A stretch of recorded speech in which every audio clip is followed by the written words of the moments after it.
ofrecer las termas, podemos ofrecer las trancas, la invernada, Ciruelito. Queremos decirle que la conectividad hoy día está prácticamente a un 100%. Toda la ruta que une nuestra comuna está, ¿no es cierto?, expedita. Estamos reparando algunos baches que ustedes pueden ver en el camino, eventos como le llaman hoy día, pero definitivamente lo que existe es la posibilidad de la conjunción de dos grandes esencias. La primera, la hotelería, más de 2.200 camas, y segundo, el querer poder compartir un buen sauna, un hotel 5 estrellas, pero también el olor a húmedo, el olor a tierra, la idiosincrasia de nuestra gente, una tortilla de rescoldo, un pebre bien cuchareado, lo que significa oler a humo, lo que significa que nuestra gente puede preparar un ponche, el Borgoña o el Cleric, con frutillas recién tomadas de la huerta. Eso no se da en cualquier parte del mundo. Por eso quiero invitarles a que vengan a esta comuna que se quiere convertir en la comuna más importante cultural, turística y ecológicamente hablando de toda la provincia de Ñuble.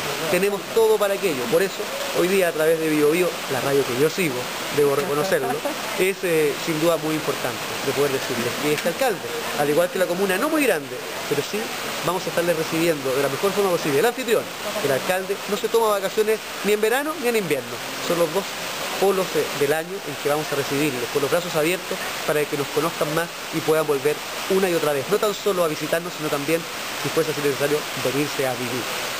Muchas gracias.